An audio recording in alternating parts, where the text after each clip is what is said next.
भी साथ में मौजूद रहे और उनकी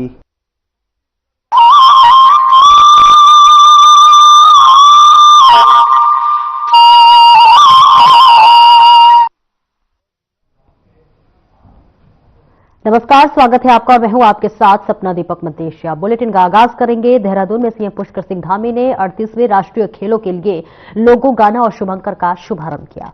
38वें राष्ट्रीय खेलों की मेजबानी इस बार उत्तराखंड करेगा, जिसके लिए सीएम धामी के नेतृत्व में सभी तैयारियां पूरी कर ली गई हैं और गेम्स का लोगो और आकर्षक बना है, जिसमें मशाल में गंगा और ब्रह्म कमल दिखेंगे। इस मौके पर केंद्रीय खेल राज्य मंत्री रक्षा खड़से और भारतीय ओलंपिक संघ के अध्यक्ष पीटी ओषा भी मौजूद रहे।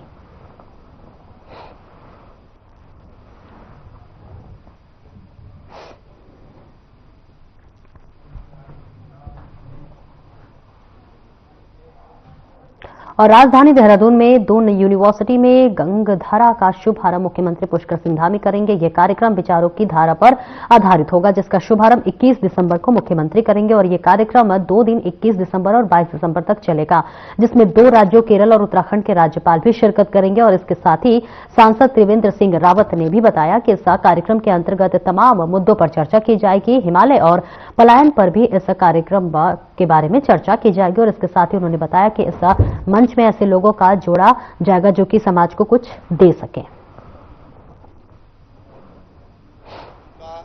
किस प्रकार हम ये एक विचार देने का काम करेगी, एक थॉट देने का काम करेगी।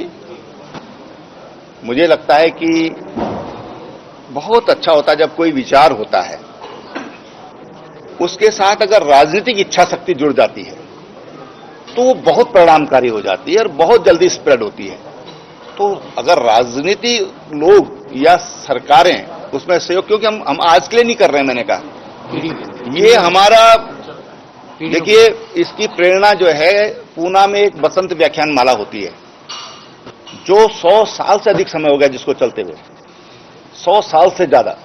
आप गूगल पे सर्च करेंगे तो आपको मिल जाएगा। 100 साल से अधिक हो गया उसको, और वहां पर लोग टिकट लेकर जाते हैं, वेट करते हैं और फिर उसमें उसको सुनने के लिए जाते हैं, अपनी बुकिंग कराते हैं।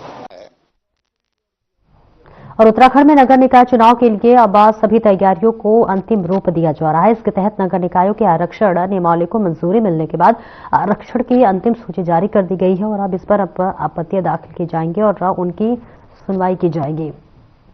आपत्तियों की सुनवाई के बाद अंतिम सूची जारी की जाएगी। नगर निगम, नगर पालिका और नगर पंचायत में आरक्षण को लेकर लंबे समय से लोगों का इंतजार था और इस मामले में कांग्रेस के प्रदेश अध्यक्ष करण माहरा ने कई सवाल उठाए हैं। कांग्रेस के प्रदेश अध्यक्ष ने ओबीसी आरक्षण को लेकर अपनी बात रखते हुए कहा है कि इस दौरान विधानसभा को अनदेखी की गई है।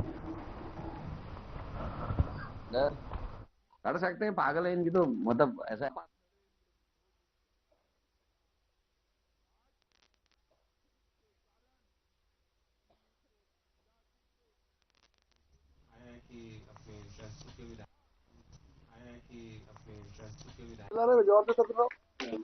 तो आगे आप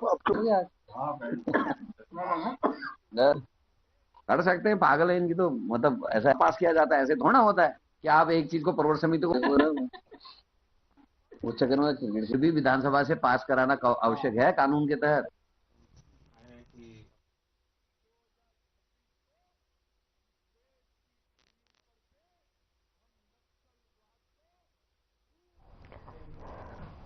नगर पालिका चुनाव को लेकर अध्यक्ष पद पर सरकार ने लिस्ट जारी की है, जिसमें विकास नगर से एसटी के लिए अध्यक्ष सीट रिजर्व की गई है और इसी को लेकर विकास नगर के विधायक जो है मुन्ना सिंह चौहान ने मीडिया के सामने इसका विरोध किया और इसी के साथ साथ कहा कि हम अध्यक्ष पद के लिए हाईकोर्ट में जाएंगे, जिसको लेकर जो है एसटी समाज के लोगों में काफी रोष है और सोशल मीडिया पर भी कई तरह की बयानबाजी चल रही है। वहीं बीजेपी के नेता और पूर्व जिला पंचायत अध्यक्ष रामशरण नौटियाल ने एक प्रेस वार्ता की, जिसमें उन्होंने विकास नगर विधायक पर इस तरह की टिप्पणी करने का विरोध जाहिर किया। देखिए, मैंने भी आज सुबह देखा, इसमें एक बड़ा भावात्मक मामला उठ गया है।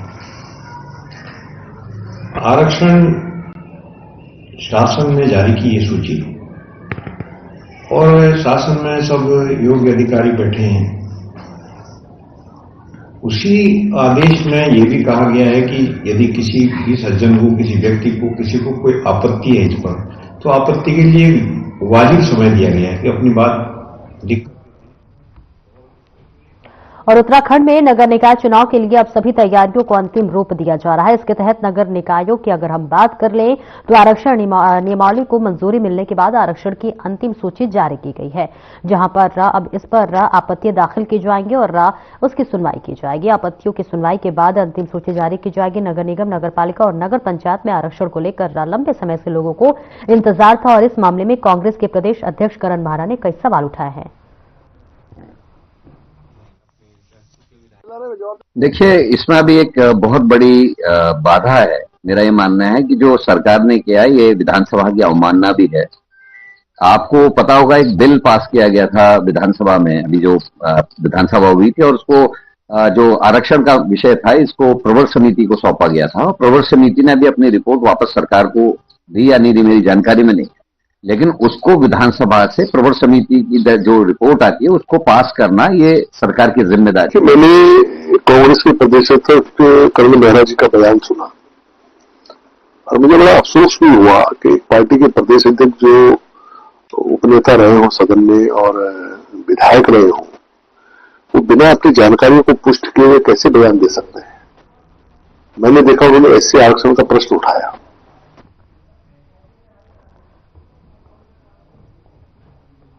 और काशीपुर में 9 दिसंबर को गुरुद्वारा में हुई एक पंचायत जो कि विवाद सुलझाने के लिए बुलाई गई थी, अचानक जंग का मैदान बन गई, जिसमें होशे और दबंगई के बीच फायरिंग की आवाज ने पंचायत को हिला दिया।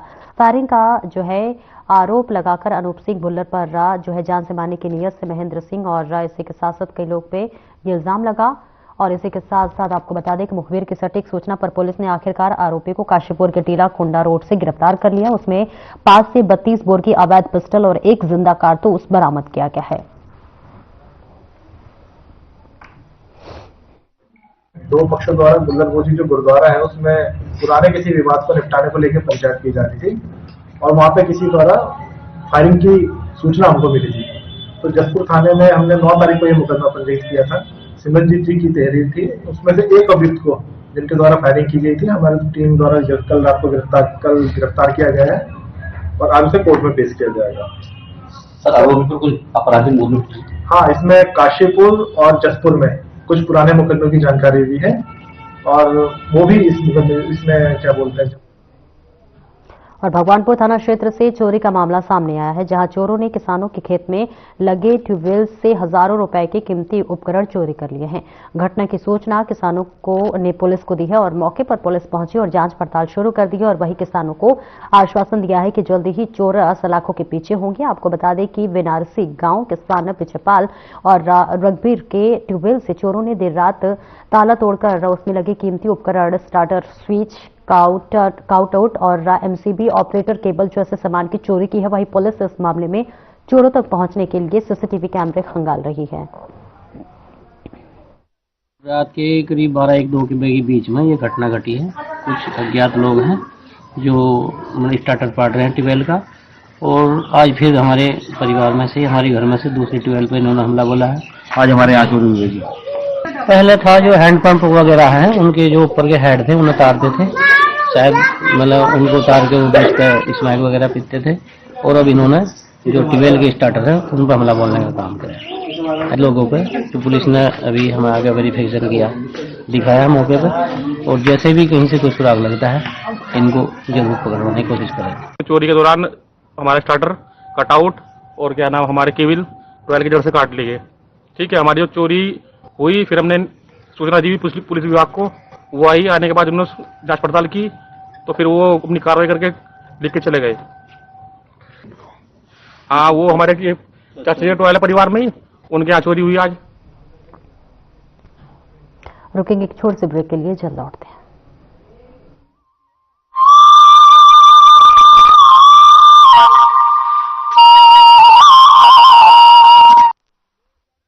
राष्ट्रीय हीरो हैं। नमस्कार दोस्तों, आजकल नई दिल्ली में रानी झांसी रोड पर लगी रानी लक्ष्मीबाई की मूर्ति की शिफ्टिंग की खबर सुर्खियों में है। दरअसल झंडेवाला चौराहे पर ट्रैफिक सिस्टम को स्मूथ करने के लिए इस मूर्ति को शाही ईदगाह के पास डीडीए पार्क में शिफ्ट किया गया है। लेकिन हैरानी की बात यह है कि ईदगाह मैनेजमेंट ने इसका विरोध किया। यह देखकर साहिर लुधियानवी का एक शेर याद आ गया। क्या मोल लग रहा है शहीदों के खून का, मरते थे जिन पे हम वो सजा याब क्या हुए। हालांकि मुस्लिम समाज के बेतुके विरोध को देखते हुए पुलिस फोर्स के साथ संगीनों के साए में मूर्ति को डीडीए पार्क में शिफ्ट कर दिया गया है। लेकिन ईदगाह मैनेजमेंट ने इसके खिलाफ हाई कोर्ट की पहले सिंगल बेंच में और फिर डबल बेंच में अपील की। यहां उसे हार का सामना करना पड़ा। डिवीजन बेंच ने फटकार लगाते हुए यहां तक कहा कि झांसी की रानी लक्ष्मीबाई राष्ट्रीय हीरो हैं, उनको धार्मिक रूप नहीं देना चाहिए, वो सभी धार्मिक सीमाओं के परे हैं। आप इसको धार्मिक रंग देने की कोशिश कर रहे हैं, आप सांप्रदायिक राजनीति कर रहे हैं और वो भी कोर्ट का इस्तेमाल करके। ये दुर्भाग्यपूर्ण है। दोस्तों, हमारा ऑफिस रानी झांसी रोड पर ही है, इसलिए मैं हर रोज मूर्ति की शिफ्टिंग के अरेंजमेंट पर लगातार नजर रख रहा था। इस पूरे इंसिडेंट को देखते हुए मुझे 30 साल पहले का वो किस्सा याद आ गया जब मैं आरएसएस के कार्यक्रम में शामिल होने के लिए हरिद्वार गया था। वहां भारत माता का मंदिर भी है। वहां मेरी मुलाकात मंदिर की स्थापना करने वाले महान संत स्वामी सत्यमित्रानंद गिरी जी महाराज से हुई। मुझे इस बात को बताते हुए गर्व महसूस होता है कि स्वामी सत्यमित्रानंद जी ने ही 2003 में साधना टीवी चैनल का उद्घाटन किया था। उन्होंने मुझे खुद भारत माता मंदिर के दर्शन भी कराए। 8 मंजिला इस मंदिर में पहली मंजिल पर भारत माता की मूर्ति लगी है और दूसरी मंजिल पर वीर स्वतंत्रता सेनानियों की तस्वीरें और मूर्तियां स्थापित की गई हैं। उनका मानना था कि आजादी की लड़ाई में जिन्होंने भी अपने प्राणों की आहुति दी या उसमें जी जान से हिस्सा लिया, वो सभी हमारी देवताओं के समकक्ष हैं। अब आप खुद सोचिए कि एक और हिंदू मंदिर में आजादी के परवानों की देवी देवताओं के बराबर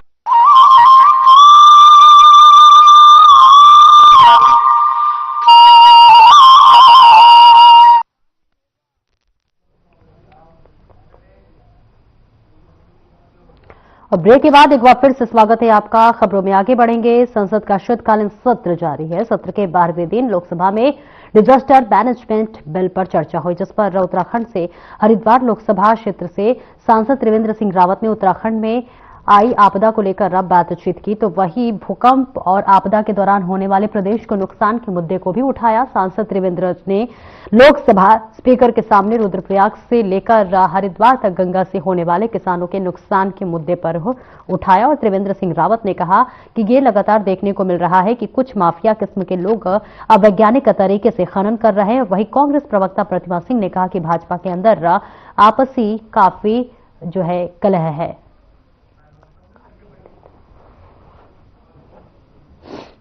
देखिए, बिल्कुल सदन में जिस तरीके से त्रिवेंद्र सिंह रावत जी ने कल भारतीय जनता पार्टी, जो उनकी खुद की पार्टी है, उतनी ही सरकार पर निशाना साधने का कार्य किया, ये दर्शा रहा है कि भारतीय जनता पार्टी उत्तराखंड हो या उत्तर प्रदेश हो, कहीं भी उनके घर में कुछ ठीक नहीं है।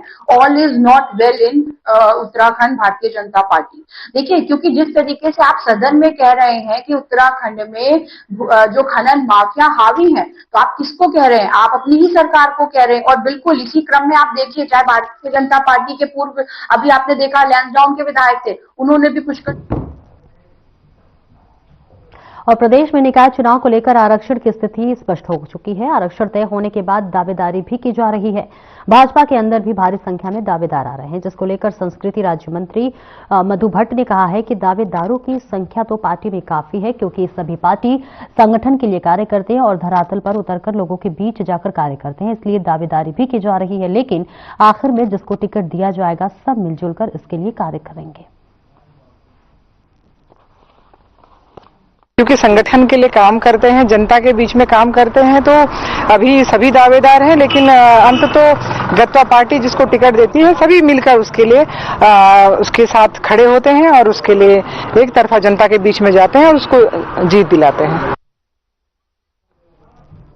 और उत्तराखंड में निकाय चुनाव की रणभेरी बच चुकी है, जिसके तहत ओबीसी आरक्षण के मद्देनजर मंजूरी मिल गई है। जहां पर आपको बताते चले कि सरकार ने आरक्षण की नियमावली तय कर दी है, जिसे लेकर शहरी विकास विभाग ने अधिसूचना जारी कर नगर निगम, नगर पालिका और नगर पंचायत के अध्यक्ष पद पर आरक्षण की स्थिति को लगभग साफ कर दिया है। हालांकि अंतिम सूची जारी होने से पहले 1 हफ्ते का समय आपत्ति के लिए तय किया गया है, लेकिन आरक्षण पर तीखी प्रतिक्रिया सामने आने लगी है और राज्य में विकासनगर विधायक मुन्ना चौहान को भी प्रतिक्रिया सामने आई है। नहीं, मुझे सब जगह की तो टिप्पणी करने की आवश्यकता नहीं है। मैं केवल अपने क्षेत्र के जो लोकल बॉडीज है, जिसमें हरबटपुरी और विकासनगर है, तो उसमें नगर पालिका परिषद विकासनगर में अध्यक्षों के आरक्षण की जो अनंतिम सूची प्रकाशित हुई है, अनंतिम, उसमें विकासनगर को अनुसूचित जनजाति एसटी के लिए आरक्षित किया गया है। ये आपत्ति, इस पर हमारी आपत्ति है।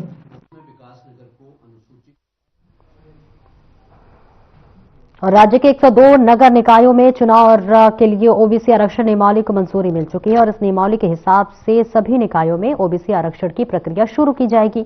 आपको बता दें कि इस महीने के आखिरी सप्ताह में निकाय चुनाव की अधिसूचना जारी होने की संभावना है और ऐसे में कांग्रेस नेता देवेंद्र सिंह ने निकाय चुनाव पर तंज कसते हुए कहा कि बीजेपी निकाय चुनाव कराने से डर रही है।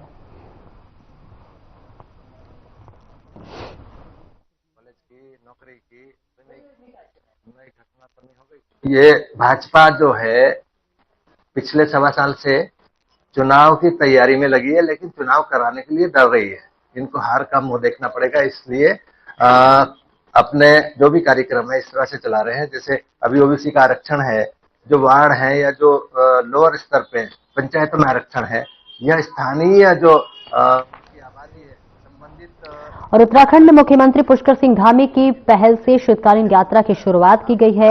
ऐसे में पर्यटन व्यवसायियों के हौसले बुलंद दिखाई दे रहे हैं। वहीं दूसरी ओर कांग्रेस लगातार शीतकालीन यात्रा पर सवाल उठा रही है और ऐसे में बीजेपी प्रवक्ता हनी पाठक का कहना है कि शीतकालीन यात्रा से जहां एक और उत्तराखंड की आर्थिकी मजबूत होगी, तो वहीं पर्यटन को और ज्यादा बढ़ावा मिलेगा।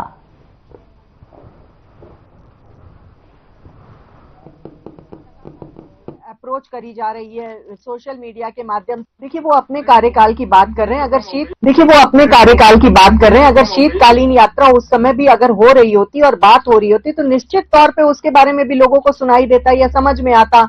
लेकिन वो जो डोलियां जाने का समय हो रहा था, उसमें शीतकालीन यात्रा का पूरा व्यवस्था नहीं करी गई थी। लेकिन अब की बार जो कार्य हुआ है उसमें लगातार शीतकालीन यात्रा में जिस प्रकार से व्यवस्था की जा रही है, पर्यटकों को लुभावने के लिए लगातार उस अप्रोच करी जा रही है सोशल मीडिया के माध्यम से, न्यूज चैनल्स के माध्यम से, ये दर्शाता है कि हमारा उत्तराखंड। रुकेंगे एक छोटे से ब्रेक के लिए, जल्द लौटते हैं।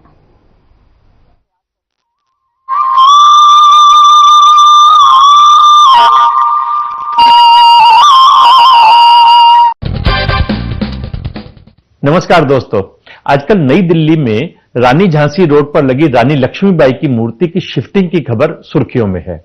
दरअसल झंडेवाला चौराहे पर ट्रैफिक सिस्टम को स्मूथ करने के लिए इस मूर्ति को शाही ईदगाह के पास डीडीए पार्क में शिफ्ट किया गया है। लेकिन हैरानी की बात यह है कि ईदगाह मैनेजमेंट ने इसका विरोध किया। यह देखकर साहिर लुधियानवी का एक शेर याद आ गया, क्या मोल लग रहा है शहीदों के खून का, मरते थे जिन पे हम वो सजा याब क्या हुए। हालांकि मुस्लिम समाज के बेतुके विरोध को देखते हुए पुलिस फोर्स के साथ संगीनों के साए में मूर्ति को डीडीए पार्क में शिफ्ट कर दिया गया है। लेकिन ईदगाह मैनेजमेंट ने इसके खिलाफ हाई कोर्ट की पहले सिंगल बेंच में और फिर डबल बेंच में अपील की। यहां उसे हार का सामना करना पड़ा। डिवीजन बेंच ने फटकार लगाते हुए यहां तक कहा कि झांसी की रानी लक्ष्मीबाई राष्ट्रीय हीरो हैं, उनको धार्मिक रूप नहीं देना चाहिए, वो सभी धार्मिक सीमाओं के परे हैं। आप इसको धार्मिक रंग देने की कोशिश कर रहे हैं, आप सांप्रदायिक राजनीति कर रहे हैं और वो भी कोर्ट का इस्तेमाल करके। ये दुर्भाग्यपूर्ण है। दोस्तों, हमारा ऑफिस रानी झांसी रोड पर ही है, इसलिए मैं हर रोज मूर्ति की शिफ्टिंग के अरेंजमेंट पर लगातार नजर रख रहा था। इस पूरे इंसिडेंट को देखते हुए मुझे 30 साल पहले का वो किस्सा याद आ गया जब मैं आरएसएस के कार्यक्रम में शामिल होने के लिए हरिद्वार गया था। वहां भारत माता का मंदिर भी है। वहां मेरी मुलाकात मंदिर की स्थापना करने वाले महान संत स्वामी सत्यमित्रानंद गिरी जी महाराज से हुई। मुझे इस बात को बताते हुए गर्व महसूस होता है कि स्वामी सत्यमित्रानंद जी ने ही 2003 में साधना टीवी चैनल का उद्घाटन किया था। उन्होंने मुझे खुद भारत माता मंदिर के दर्शन भी कराए। 8 मंजिला इस मंदिर में पहली मंजिल पर भारत माता की मूर्ति लगी है और दूसरी मंजिल पर वीर स्वतंत्रता सेनानियों की तस्वीरें और मूर्तियां स्थापित की गई हैं। उनका मानना था कि आजादी की लड़ाई में जिन्होंने भी अपने प्राणों की आहुति दी या उसमें जी जान से हिस्सा लिया, वो सभी हमारी देवताओं के समकक्ष हैं। अब आप खुद सोचिए कि एक और हिंदू मंदिर में आजादी के परवानों की देवी देवताओं के बराबर दर्जा देकर उन्हें स्थापित किया गया है और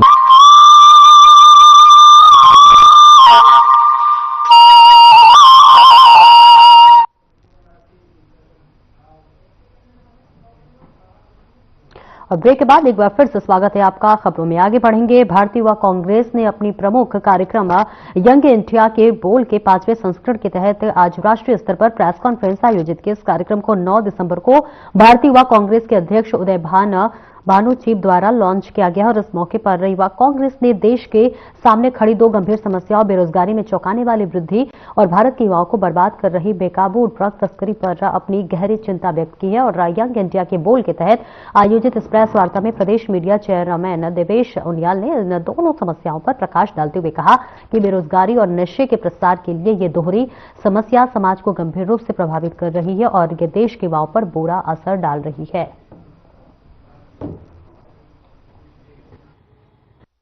तो जैसे कि हम देख ही रहे हैं कि देश में बढ़ती बेरोजगारी और जो हमारे प्रदेश में और पूरे देश में बढ़ता हुआ नशा है, उसको रोकने के लिए जो हमारे नए नवनियुक्त प्रेसिडेंट हैं श्री उदय भानुचीब जी, उनके द्वारा एक नई मुहिम चलाई गई है, नौकरी दो नशा नहीं। तो उसी के साथ जो हमारा फ्लैगशिप प्रोग्राम है यंग इंडिया के बोल, आज उसके सीजन 5 का हम यहाँ पर लॉन्च कर रहे हैं। ये पूरे देश भर में इसका जो 5th सीजन है उसका लॉन्च हो रहा है। ये जो भी हमारे यंग प्रोफेशनल या यंग लीडर्स हैं, जो भी लोग राजनीति में रुचि रखते हैं या पब्लिक स्पीकिंग में रुचि रखते हैं, तो उनके लिए एक ऐसा प्लेटफॉर्म है कि वो अपनी आवाज़ को आगे ले जा सकें और भारतीय युवा कांग्रेस के नेशनल स्पोक्स पर्सन तक बनने की उनकी राह का जो इनिशियल स्टेप है वो यही है।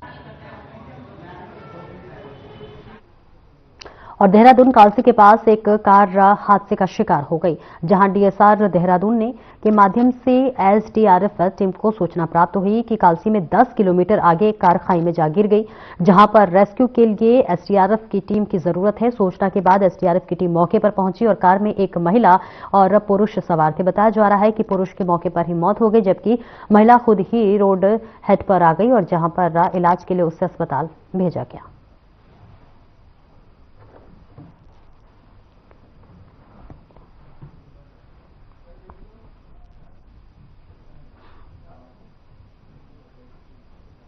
फिलहाल इस बुलेटिन में इतना ही। दीजिए इजाजत। नमस्कार।